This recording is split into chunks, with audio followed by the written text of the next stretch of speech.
Ya, bisa dilihat ya bahwa kalau yang diskrit tadi ininya bisa ditulis dalam bentuk angka cacah ya, 0, 1, 2, 3 dan seterusnya. Contoh berikutnya ini. Suatu bisnis layanan surat lewat komputer mempunyai 6 saluran telepon. Jadi punya 6 saluran telepon. Dengan distribusi peluangnya adalah yang disajikan dalam tabel ya. Di mana X ini menyatakan banyaknya saluran telepon yang digunakan pada suatu waktu tertentu.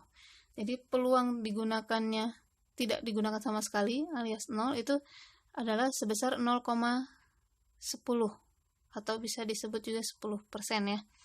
10%, yang ini berarti 15%, ini 20%, digunakannya sampai 3 saluran telepon dalam waktu tertentu itu sebanyak 25%, dan seterusnya sampai yang misalnya ini digunakannya 6 saluran telepon itu sebesar 4% atau 0,04. Pertanyaannya, hitunglah peluang dengan paling banyak 3 saluran yang digunakan. Ya, ini tadi ya peluangnya, tabel distribusi peluang diskritnya sudah saya pindahkan ke sini untuk X 0, 1, 2, 3 sampai 6. Sekarang yang mau kita hitung adalah kejadian A, yaitu paling banyak 3 saluran, penggunaan 3 saluran. Oh maaf, jangan lupa diterjemahkan dulu, ditulis dulu. X itu adalah kejadian banyaknya saluran telepon yang digunakan.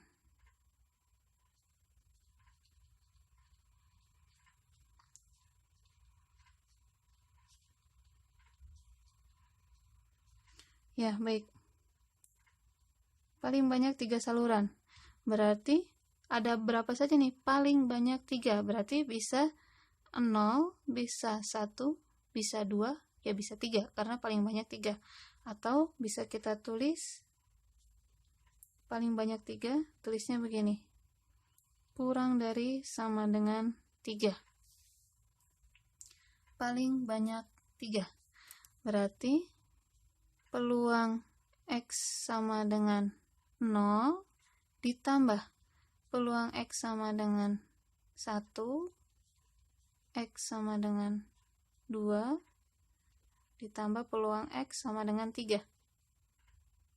Gitu ya.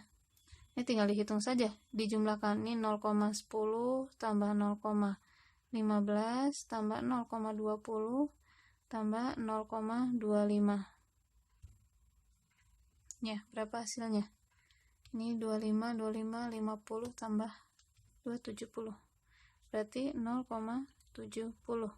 Atau boleh ditulis 70% seperti ini.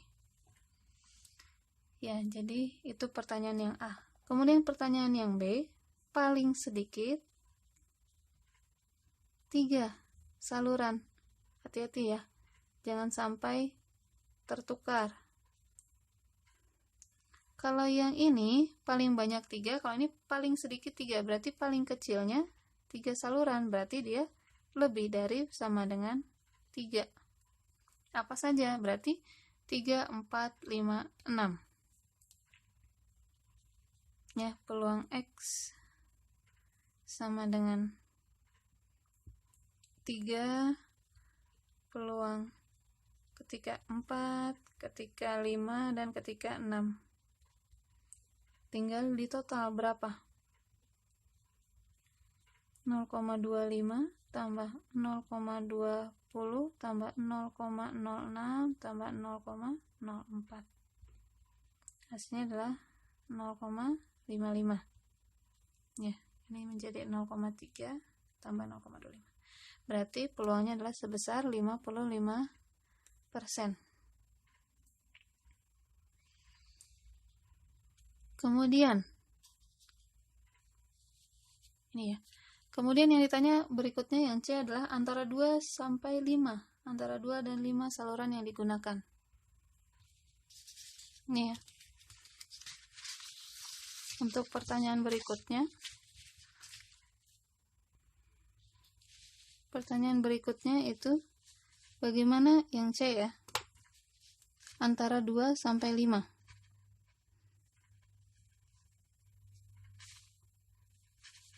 Antara 2 dan 5. Saluran yang digunakan. Berarti penulisannya berarti antara 2 kurang dari sama dengan X kurang dari sama dengan 5. Alias kita menghitung peluang 2, 3, 4, 5 gitu ya, dijumlahkan.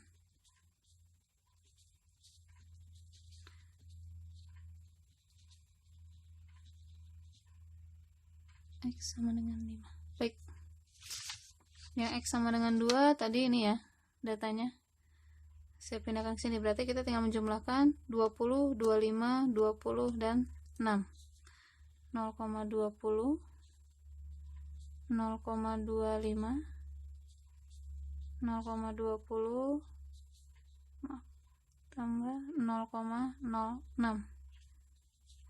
Hasilnya adalah 65 tambah 6 jadi 0,71, atau boleh ditulis 71%.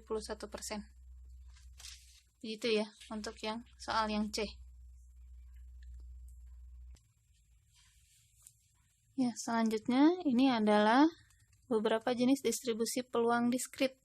Ya, jadi kalau tadi kan menyajikannya menggunakan tabel, kemudian bisa juga menggunakan rumus. Nah, rumus itu disesuaikan dengan kasusnya jenisnya seperti apa. Nah, pembagian jenis-jenis kasus distribusi peluang diskrit itu ini adalah beberapa jenis diantaranya. Ada yang Bernoulli, binomial, multinomial, kemudian hipergeometrik, dan Poisson. Jadi ini adalah jenis-jenisnya ya. Tapi kita tidak pelajari di mata kuliah ini karena ini berkaitan dengan peluang lebih dalam.